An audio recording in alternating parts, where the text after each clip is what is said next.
it almost was because of our success, because of, developed, I feel like, into a good player, that kind of took me into a mentality that I could do it on my own.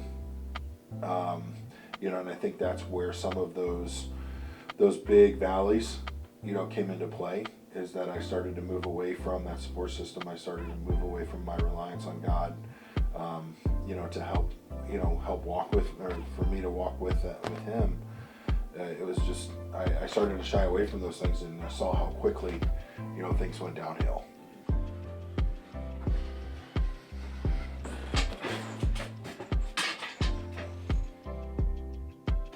Dad was in the military.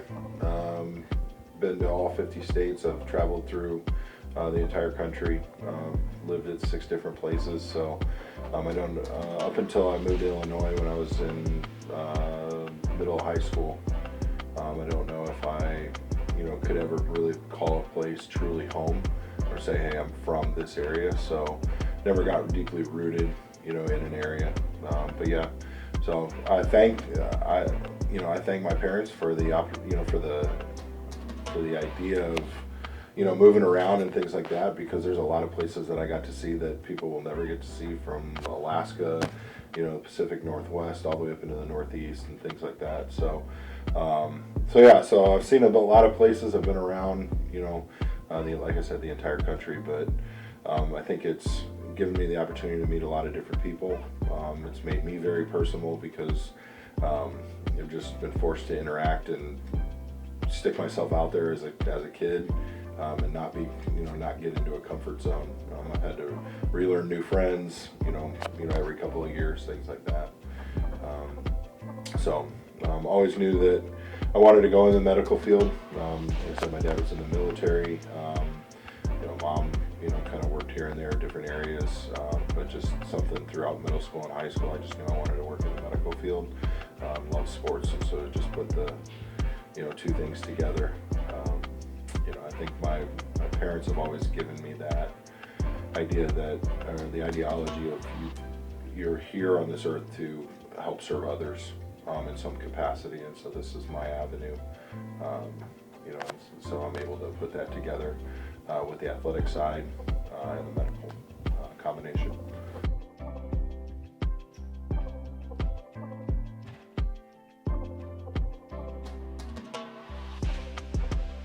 Being in so many different places, we kind of always just went to whatever the denomination church was on the Army base that we were at. So anything from Baptist to Reformed to Nazarene to so many different denominations. I don't know if I ever really felt like I got connected into a specific denomination, but we were always we would always go to church. It was always something that was very important to our family.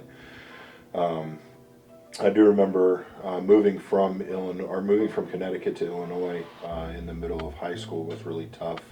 I'd left some friends in Connecticut, starting a new place, and I was signed up to go to a Youth for Christ convention, our conference out in Colorado, at Colorado State University, and that's where I've accepted Jesus. I remember, sitting way up in the bleachers, in the arena there. Pretty upset at the world, just because I didn't have any friends at that point. I had just moved away again, so that was a struggle. Obviously, just they were doing some altar calls and things like that. Trying to get kids to to come to Jesus, and I was just really upset, and I felt this overwhelming presence over me. And kind of made that decision. Sought out a counselor there. And started that process. So probably at age 16 or so is when that happened. But yeah, I think I always knew throughout high school I would end up at a private Christian school. I felt like that was something that I continued to need, to be surrounded with like-minded people that can challenge me, to help me grow.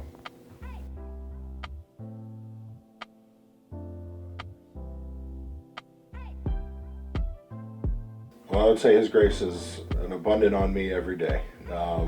There are so many things each day that I can look back on, and I can say thank you to God for either looking out for me, or to say, man, I really screwed up there. There was a definite low point in my life.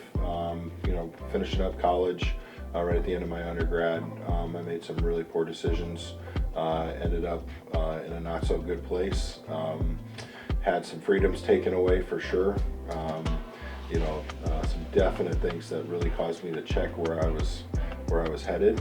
And without the grace of God, without the support of my family and friends around me, I wouldn't be here today. There's no doubt in my mind that if I didn't have that strong support system, that I wasn't able to lean on and know that God was going to forgive me, for these actions, for these things that I did, and really from the grace of God that it wasn't a worse situation. And I think everybody can attest to at some point in their life having that aha moment or that time where they said, you know what, I can't do this alone.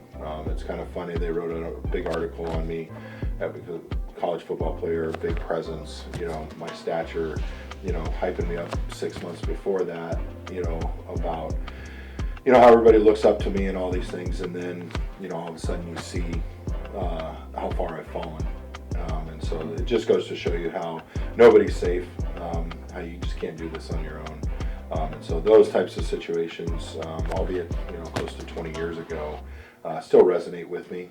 It's still, I keep that in the back of my mind, not because I know that I don't feel like it's chained me. I know that I'm broken from those, from those chains. God has redeemed me and forgiven me. But I think I embrace that it makes me who I am, and challenges me each day to pursue a closer relationship with Him, and to ensure that those around me are supported, in whatever needs that they have.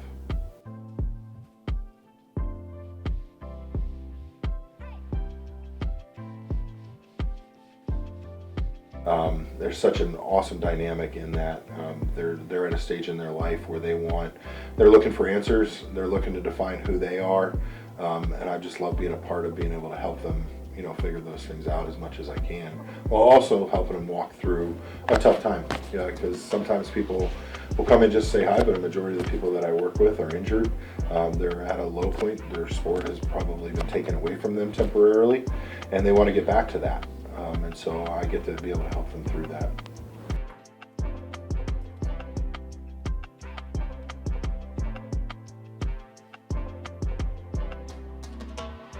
We're not in it for the glory.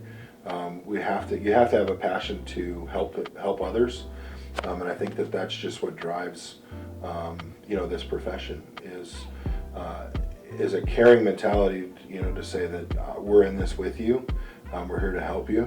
And I think that's where we see our success. It's not just did we get that athlete back, and playing, but just more so did we make them better, holistically.